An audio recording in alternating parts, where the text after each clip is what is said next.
Welcome friend, स्वागत है आपको अपना यूट्यूब चैनल एडुजन प्लस में। दोस्तों, जैसा कि हम लोग जानते हैं, अभी के क्लास यानी कि अभी का जो हम लोग वीडियो लेक्चर चला रहे हैं, उसका मुख्य उद्देश्य है कि पंचायत के बारे में समझना और जानना। खासकर बिहार में पंचायत का काम किस प्रकार से होता है, उन्हीं विषयों पर आज हम लोग चर्चा कर रहे हैं। जिस एपिसोड में आज हम लोग पहुंच गए हैं, ग्राम पंचायत में ग्राम न्यायालय क्या होता है, यानी कि ग्राम न्यायालय यानी कि गांव का कोर्ट क्या होता है, गांव का कोर्ट का क्या प्रावधान है, गांव के कोर्ट के बारे में हम लोग चर्चा आज के करेंगे। सबसे पहले गांव के कोर्ट को समझने से पहले हम यह समझने की कोशिश करें कि हमारे देश में कोर्ट की व्यवस्था कैसा है। कोर्ट मतलब कि जहां पर न्याय मिलता है। डेट मीन्स कि जब कोई व्यक्ति कोई भी गलती करता है, यानी कि कानून को तोड़ता है, तो कानून को तोड़ने के बाद हमारे देश में उस पर सजा देने का काम, यानी कि कानून को सही ढंग से लागू करवाने का काम जो करता है, उसी का नाम क्या कहते हैं हम लोग, न्यायालय कहते हैं। तो न्यायालय का हमारे देश में जो न्यायालय का स्तर है, देश लेवल से नीचे ग्राउंड लेवल तक है, यानी कि टॉप से लेकर बॉटम तक, यानी कि सबसे ऊपर में केंद्र सरकार के लिए, यानी कि देश स्तर पर जो न्यायालय होता है उसको हम लोग सुप्रीम कोर्ट कहते हैं, उसको सर्वोच्च न्यायालय कहा जाता है, हिंदी में सर्वोच्च न्यायालय कहते हैं।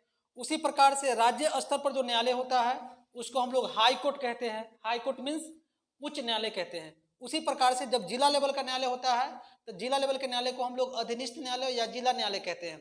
उसी प्रकार से अनुमंडल लेवल का न्यायालय होता है। उसी प्रकार से पंचायती राज अधिनियम 2006 में सरकार ने, यानी कि बिहार सरकार ने एक गांव स्तर के न्यायालय का प्रावधान किया है। गांव स्तर का न्यायालय यानी कि गांव का कोर्ट। ये गांव का कोर्ट क्या होता है, इसमें कौन जज होते हैं, जज कितने होते हैं, किसी भी समस्याओं की सुनवाई किस प्रकार से की जाती है, उन समस्याओं को कौन कौन समस्याओं को सुनवाई की जाती है, उनकी समस्या कैसे रजिस्टर्ड किया जाएगा, समस्या कैसे सुना जाएगा, उस कोर्ट को क्या पावर दिया गया है, डेट मीन्स वो कोर्ट किस किस प्रकार की समस्या सुन सकता है, कौन कौन सी सजा दे सकता है, इन सभी विषयों पर चर्चा आज हम आपके साथ इस वीडियो लेक्चर में करेंगे। जिसमें सबसे पहले आपको बताने की हम कोशिश करेंगे कि पुलिस सिंपली काम कैसे करती है, फिर पुलिस और कोर्ट और आम नागरिक के बीच में किस प्रकार से संबंध होता है, फिर कोई भी मामला कोर्ट में कैसे जाता है, और कैसे किसी भी व्यक्ति को जो निर्दोष व्यक्ति है उसको सजा, माने कि निर्दोष व्यक्ति को एक न्याय मिलता है और दोषी व्यक्ति को सजा मिलता है। इन सभी चीजों पर आज विशेष रूप से आपसे हम चर्चा करेंगे, इसलिए हमारे वीडियो के साथ जुड़े रहे और इस वीडियो को अंत तक देखें और अपने दोस्तों में शेयर भी करें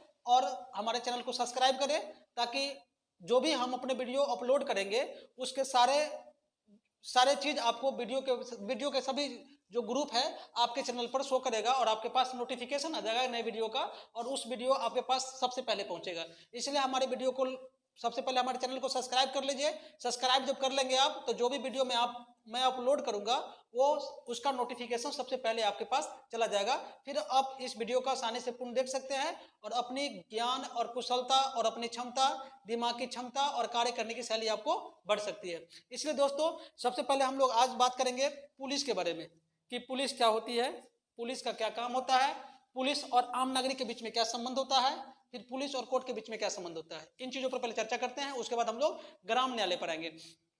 सबसे पहले दोस्तों, पुलिस जो होता है, पुलिस का मेन काम होता है हमारे समाज में, देश में, राष्ट्र में, राज्य में लॉ एंड ऑर्डर को मेंटेन करना। हाँ दोस्तों, लॉ एंड ऑर्डर को, यानी कि कहीं पर कोई समस्या नहीं हो जाए। दूसरी बात, उन समस्याओं को शांत करना, लोगों के बीच में समन्वय स्थापित करना, समाज में शांति स्थापित करना, लोगों के अधिकारों को सुरक्षा प्रदान करना, यह काम हमारा पुलिस का होता है। पुलिस का काम फैसला सुनाना नहीं होता है, जैसा कि हम लोग कभी पुलिस को देखकर डर जाते हैं। पुलिस हमारे दोस्त हैं, जहां भी पुलिस आपको मिले उनको सहयोग कीजिए और अपनी समस्याओं को उनको सच्चाई पूर्वक बताइए। जब सच्चाई पूर्वक आप उनको समस्याओं को बताएंगे तो आपकी जो समस्या है, आपका जो केस है, उन केसों को उनको इन्वेस्टिगेट करने में आसानी होगी और फिर आपका जो न्याय है से न्याय व्यवस्था को सही ढंग से सुनिश्चित किया जाएगा। इसीलिए पुलिस का काम होता है कि आपकी समस्याओं का समाधान करना। आपकी समस्याएं क्या है, उन समस्याओं को न्यायालय तक पहुंचाना, यह कोर्ट का काम होता है। यानी कि कोर्ट, आप ऐसे समझ सकते हैं कि पुलिस जो होती है, ये पुलिस जनता और कोर्ट के बीच में एक कड़ी का काम करती है। पुलिस जनता और कोर्ट के बीच में एक कोऑर्डिनेट का काम करती है, यानी कि एक धारा है जो पुलिस और कोर्ट को मिलाती है, और जो भी व्यक्ति निर्दोष है उनको, माने कि उनको निर्दोष व्यक्ति को माने कि सही रूप से न्याय दिलाती है और दोषी व्यक्ति को सजा दिलाने का काम कौन करती है, पुलिस करती है। पुलिस का काम है कि कोई भी व्यक्ति जाए, यदि कोई व्यक्ति अपनी समस्या सुना रहा है पुलिस के पास, तो पुलिस उन समस्याओं को सुनकर जो कानून का प्रावधान है, उन कानून के प्रावधान के तहत उनका एक एफआईआर मतलब फर्स्ट इंफॉर्मेशन रिपोर्ट, पहला एफआईआर दर्ज करना। एफआईआर दर्ज करने के बाद जो जो सेक्शंस में केस हुए हैं, जो जो आईपीसी के धारा में केस हुआ है, उस केस को जो उनको डायरेक्शन है, जो जो उनका अधिकार दिया गया है कि कहाँ पर भेजना है, किस कोर्ट में भेजना है, उसकी कॉपी कोर्ट तक पहुंचा देना, यह काम पुलिस करती है। फिर आगे की कार्रवाई कोर्ट करता है कि कोई व्यक्ति दोषी है या नहीं है, उसको कितना सजा मिलेगा या नहीं मिलेगा, वो काम किसका करना है, कोर्ट का करना है, वो काम पुलिस का नहीं होता है। पुलिस का मेन काम है कि व्यक्ति की जो सूचना है, व्यक्ति का किसी व्यक्ति का किसी व्यक्ति का जो भी माने कंप्लेन है, जो भी किसी व्यक्ति का कंप्लेन है, उस कंप्लेन को रजिस्टर्ड करके उसकी सूचना कोर्ट तक देना। कोर्ट का क्या काम है, उस व्यक्ति को न्याय दिलाना। तो इस काम पुलिस का काम होता है कोर्ट और नागरिक के बीच में कोऑर्डिनेट करने का काम, यानी कि एक प्रकार का चैन है जो दोनों को जोड़ता है। अब आपको समझना है कि पुलिस किस प्रकार से कैसे काम करती है। इसके लिए हमारे पार्लियामेंट ने तीन माने कि कई चीज बनाया है जिसके आधार पर कोर्ट को और पुलिस को काम करना होता है। सबसे पहले होता है आईपीसी, दूसरा होता है सीआरपीसी, तीसरा होता है सीपीसी और एक है एविडेंस एक्ट। इसको बोलते हैं इंडियन पिनल कोड, भारतीय दंड संहिता। भारतीय दंड संहिता इसका नाम है, भारतीय दंड संहिता, इंडियन पिनल कोड। इसको बोलते हैं criminal procedure code, criminal procedure code. इसको बोलते हैं civil procedure code, civil procedure code. और इसका नाम होता है एविडेंस एक्ट। जैसे कोई भी व्यक्ति पुलिस के पास जाएगी तो पुलिस का काम है कि उस व्यक्ति को सुनकर, उस व्यक्ति को बयान को सुनकर, वो व्यक्ति अपना बयान या तो ओरल रूप में पुलिस को कहेगी, या मुंह से बोलकर, ओरल मतलब मुंह से बोलकर कहेगी, या लिखित रूप में पुलिस को कंप्लेन करेगी। पुलिस उस कंप्लेन को लिखेगा उसके आधार पर। जैसे आप ऐसे समझिए, जब हम एक पेशेंट बनकर डॉक्टर के पास जाते हैं, तो डॉक्टर के पास जब हम जाते हैं तो डॉक्टर क्या बोलता है कि मेरे को पेट में दर्द हो रहा है, या मेरे को फीवर है, या मेरे को बुखार है। फिर डॉक्टर कहता है कि चलो आपको ये जांच करवा लेना है। फिर डॉक्टर आपको जांच लिख देता है। फिर डॉक्टर जब आपको जांच लिख दिया तो फिर कहता है कि आपको ये मेडिसिन लेने की आवश्यकता है, जब ये मेडिसिन इतना दिन तक लेंगे तो आप ठीक हो जाएंगे। सिमिलरली उसी प्रकार से पुलिस का काम होता है। जब पुलिस के पास कोई भी व्यक्ति अपना बयान देता है, अपनी समस्याओं को सुनाता है, तो पुलिस को डॉक्टर की तरह एक दवा होता है, उस दवा का नाम है आईपीसी, इंडियन पिनल कोड, भारतीय दंड संहिता। जैसे जैसे कोई व्यक्ति पुलिस को बताएगा कि सर हमें ये समस्याएं हैं, तो उन समस्याओं को सुनकर पुलिस क्या करेगी कि विभिन्न धाराओं में जो समस्या होगी, माने कौन समस्या है, उस समस्याओं के आधार पर आईपीसी में 500 के करीब, 500 से अधिक सेक्शन दिए गए हैं, 550 के करीब सेक्शन दिए गए हैं। उस सेक्शन में ये बताया, आईपीसी में ये बताया गया है कि कौन सा क्राइम है और उस क्राइम में कितना सजा है, कौन सा क्राइम है, उस क्राइम में कितना सजा है। तो जो क्राइम जो है ना, क्राइम और उसकी सजा, क्राइम और क्राइम के नेचर और उसकी सजा के बारे में विशेष रूप से व्याख्या किया गया है आईपीसी में। तो आईपीसी, इंडियन पिनल कोड, भारतीय दंड संहिता जो है, इसमें पुलिस को किस प्रकार की दिक्कत पब्लिक को हो रही है, उसमें किस प्रकार की समस्या है, यानी किस प्रकार की समस्या है और कितना सजा होना चाहिए, कौन सा सेक्शन लगना चाहिए, ये सेक्शन भारतीय दंड संहिता के थ्रू पुलिस अपना एक माने कि एफआईआर या कंप्लेन दर्ज करेगा। कंप्लेन दर्ज कर लिया, यदि कंप्लेन दर्ज किया, अब कंप्लेन दर्ज करने के बाद उस कंप्लेन की कॉपी को एक रजिस्टर में मेंटेन करेगा, उसको फिर अपना सीनियर को, पदाधिकारी को भेजता है, फिर वो कोर्ट में जाता है। कोर्ट में फिर इस व्यक्ति, जो व्यक्ति के खिलाफ कंप्लेन दर्ज किया गया है, तो पहले ये समझिए आपकी जो कंप्लेन होता है ना, केस जो होते हैं, केस दो प्रकार के होते हैं।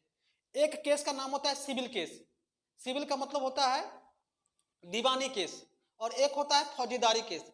फौजीदारी का मतलब होता है क्रिमिनल केस, यानी कि केस के दो नेचर होते हैं, एक होता है सिविल केस, दूसरा होता है क्रिमिनल केस। सिविल केस कौन सा केस होता है, तो जब किसी व्यक्ति के आपस में कोई विवाद हो, जैसे भाई में जमीन बंटवारा का विवाद हो, या जमीन का विवाद हो, बकरी चोरी का विवाद हो, यानी कि घरेलू विवाद हो, घरेलू विवाद या घरेलू विवाद का है, या दहेज के लेकर विवाद हो, यानी कि घरेलू जो भी विवाद होता है, जमीन का विवाद होता है, ऐसे विवाद को सिविल केस कहते हैं, सिविल विवाद, यानी कि सिविल विवाद कहते हैं। लेकिन जब चोरी डकैती, मारपीट, मर्डर, ये सब की जो बात होता है, तो वैसे केस को हम लोग क्रिमिनल केस कहते हैं। तो दोनों केस को जांच करने के लिए अलग अलग जजें होती हैं। एक को बोलते हैं सिविल जज और एक जज को बोलते हैं हम लोग क्रिमिनल जज, यानी कि क्रिमिनल कोर्ट के जज।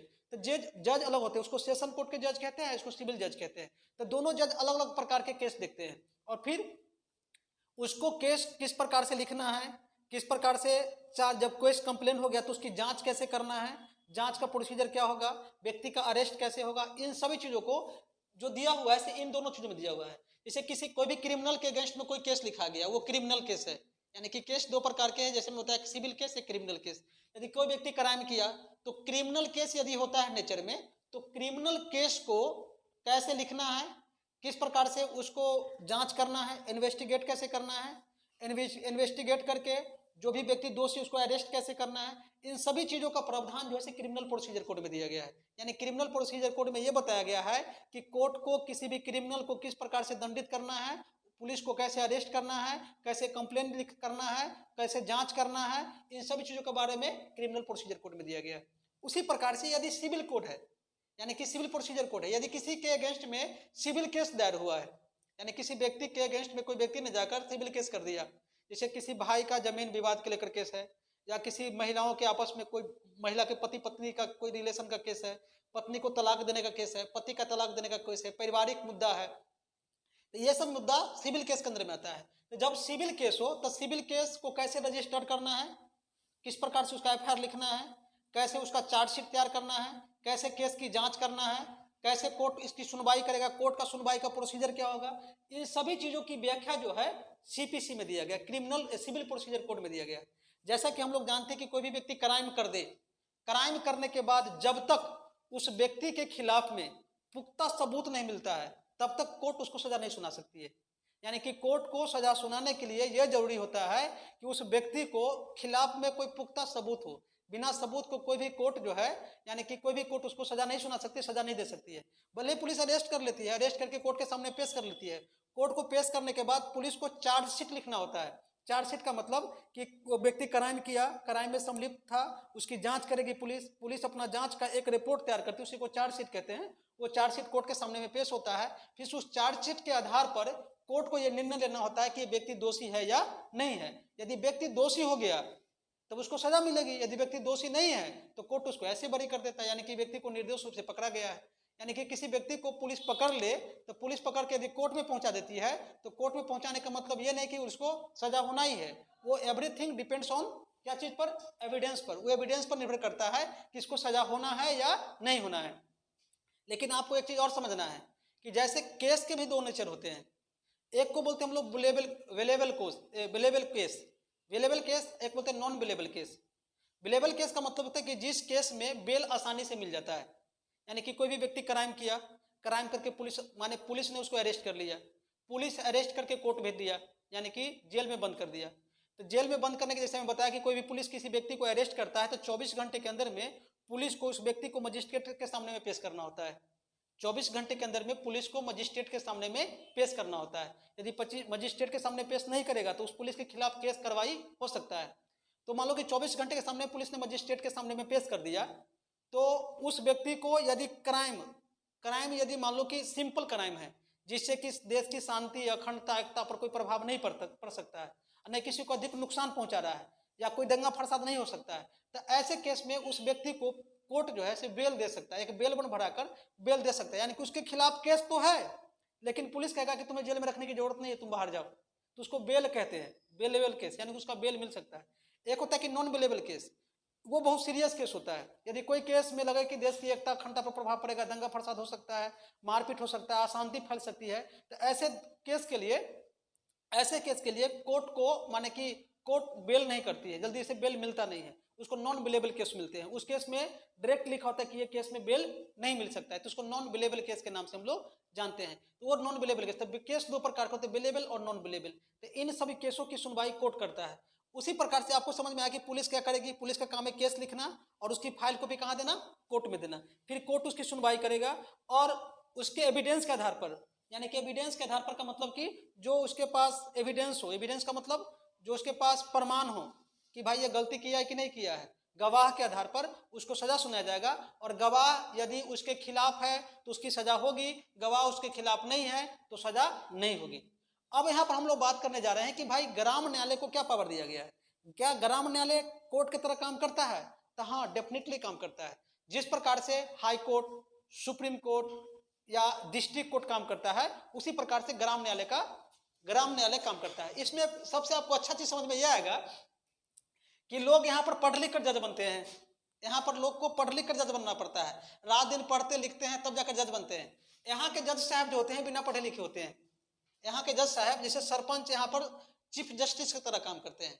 जिस प्रकार से सुप्रीम कोर्ट में CGI chief justice of India होता है, हाई कोर्ट के चीफ जस्टिस होते हैं, उसी प्रकार से डिस्ट्रिक्ट कोर्ट माने सीजीएम होते हैं, चीफ जुडिशियल मजिस्ट्रेट, डीएम माने कि जिला में होते हैं। उसी प्रकार से पंचायत में यानी कि ग्राम न्यायालय में जो सरपंच होता है ना, यही चीफ जस्टिस होता है। यानी कि मेन हेड कौन होता है?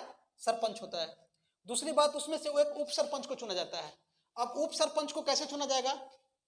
पहले तो आपको यह ध्यान रखें कि एक पूरे पंचायत में एक सरपंच होते हैं और 500 की जनसंख्या पर एक पंच को चुना जाता है। जिस प्रकार से वार्ड को चुना जाता था, उसी प्रकार से यहाँ पर पंच को चुना जाता है।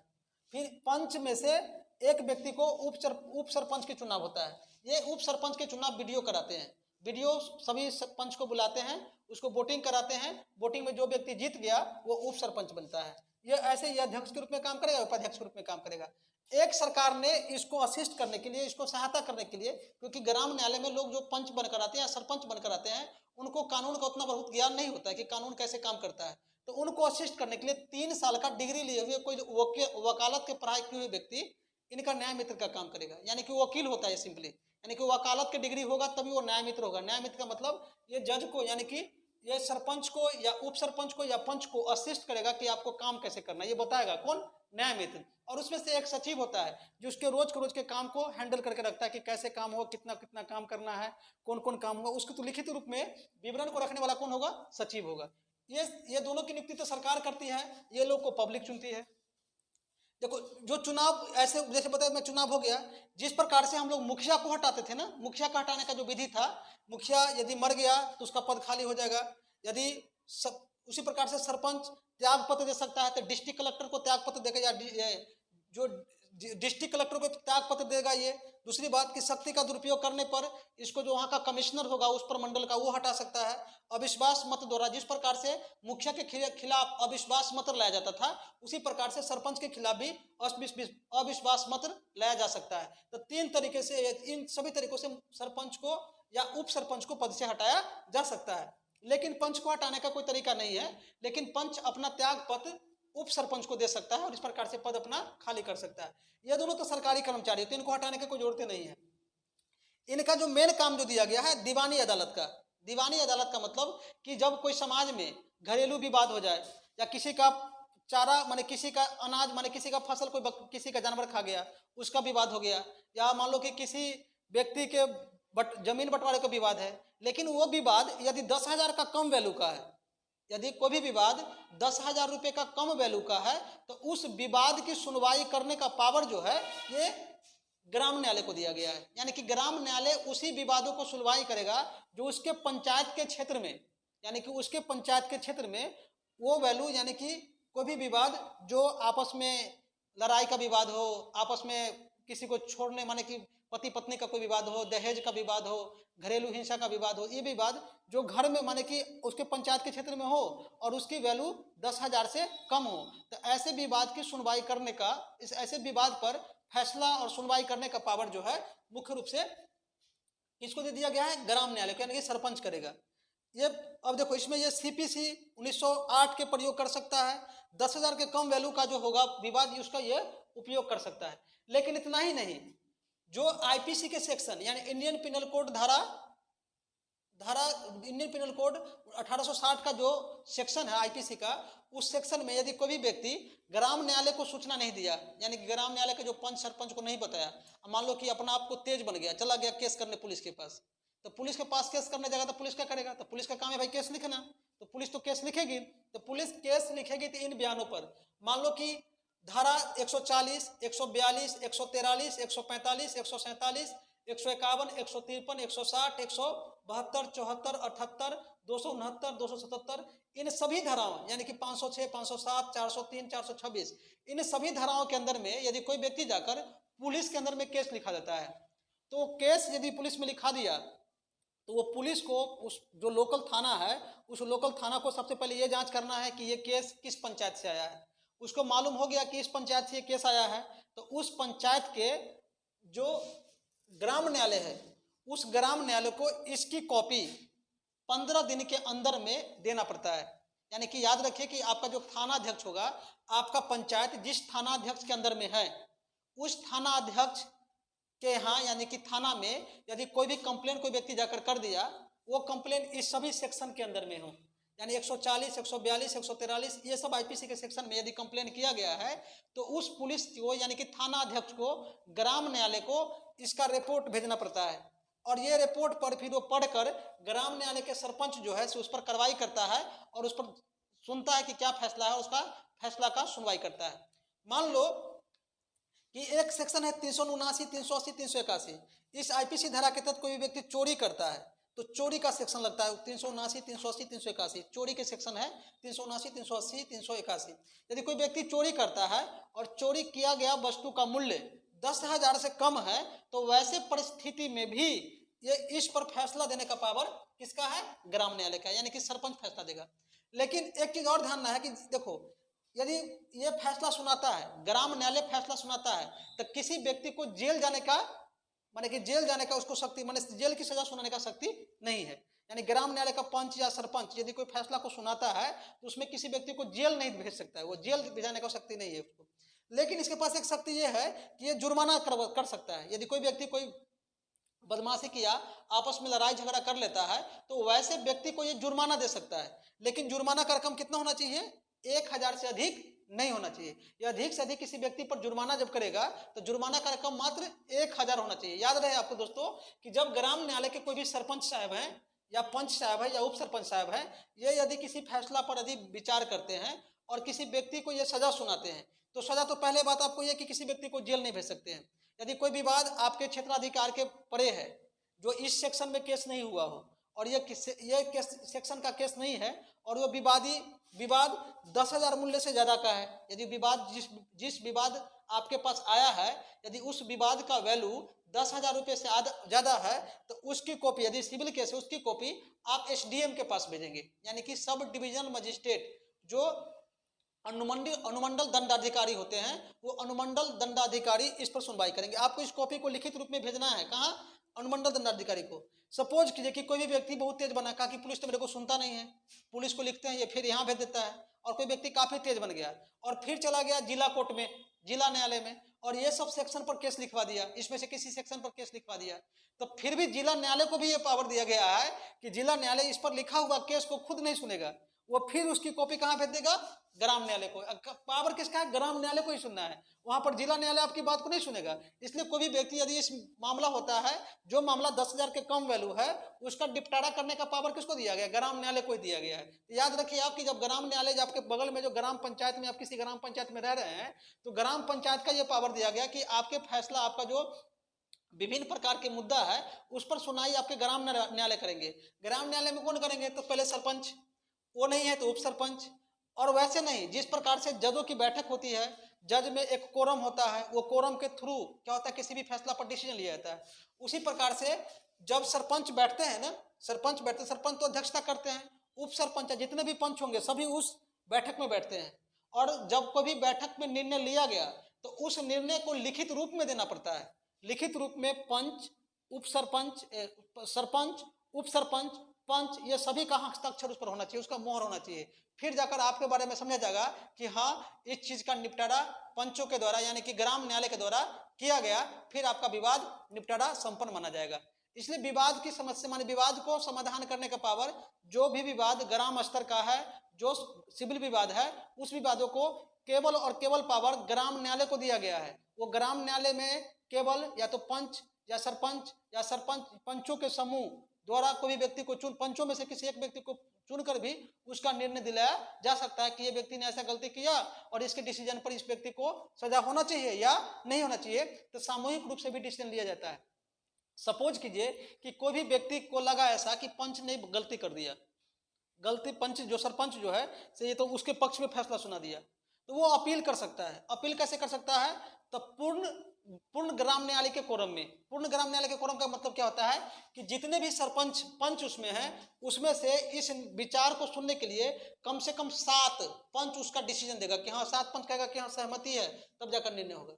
मान लीजिए कभी कोई किसी भी मुद्दा पर सरपंच ग्राम न्यायालय में बुलाया, ग्राम न्यायालय का अलग ऑफिस होता है, ऐसे बहुत सारे पंचायत में ग्राम न्यायालय का ऑफिस नहीं है, ये गलती है। ग्राम न्यायालय का ऑफिस अपना बनवाना चाहिए। यदि जहाँ पर ग्राम न्यायालय का ऑफिस नहीं है, यदि वहाँ पर बैठक होती है किसी मुद्दा को लेकर, तो जो सरपंच होते हैं ना, वो सरपंच सभी पंच के बैठक के साथ बैठते हैं और किसी मुद्दा पर बोलते हैं, किसी व्यक्ति के केस पर विचार विमर्श करते हैं। यदि कभी कभी क्या होता है कि पंच, मान लीजिए कि पंच कहा कि नहीं, ये केस में ऐसा फैसला नहीं होना चाहिए, कोई पंच कह रहा है कि होना चाहिए, सरपंच कह रहा है कि नहीं होना चाहिए, तो ऐसे परिस्थिति में वोटिंग के आधार पर, बहुमत के आधार पर उस पर केस सुनवाई जाती है। चाहे पूरे, ऐसे तो रूल है कि सबके सर्वसम्मति से ही उस पर निर्णय लिया जाना चाहिए, नहीं तो ऐसे में केस को असोल्व माना जाता है, फिर से अनसोल्व माना जाता है और फिर से अगली सुनवाई में फिर केस पर निर्णय लिया जाता है। तो इस प्रकार से आपको मैं समझाया कि ग्राम न्यायालय करेगी क्या। तो ग्राम न्यायालय विभिन्न प्रकार के दीवानी केसों पर सुनवाई करने का पावर ग्राम न्यायालय को है।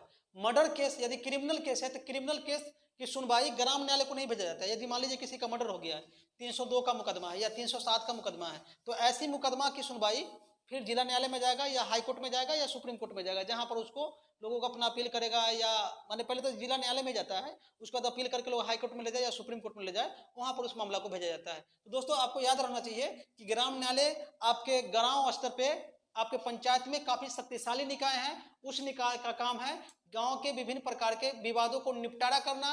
वो निपटारा कैसे करेगा, तो उसके आप कंप्लेन कैसे करेंगे, तो आप कंप्लेन, देखो कोई भी ग्रामवासी चाहता है कि गांव के ग्राम न्यायालय में अपना हम कंप्लेन करें, तो कंप्लेन कैसे करेंगे, या तो आप पुलिस कंप्लेन कर सकते हैं, पुलिस कंप्लेन से भी विवाद कहाँ आएगा, ग्राम न्यायालय में। दूसरा विवाद आप कैसे कर सकते हैं, आप जाकर डायरेक्ट सरपंच को बोलकर या अपने पंच को बोलकर या लिखित रूप में देकर ये कह सकते हैं कि हमारे पास ये समस्या है, तो उसका निपटारा वो डायरेक्ट करेगा। यानी कि आपके पास 2 रास्ता है। यदि आपके आसपास में कोई विवाद है, आपस में आप लड़ रहे हैं, तो उन विवादों का निपटारा ग्राम न्यायालय आपको 2 तरीका से कर सकता है। आपको कंप्लेन एक तो पुलिस में करेंगे, तो इस सब सेक्शन में यदि पुलिस केस लिखती है, तब पर भी वो वाला बात कहाँ आएगा, ग्राम न्यायालय में, ग्राम न्यायालय उसको सुनेगा।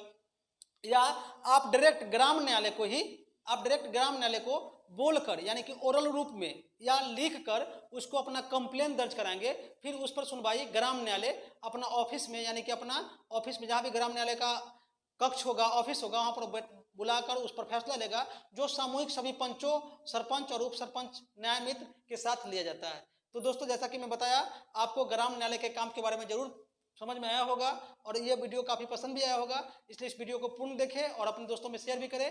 जय हिंद, जय भारत।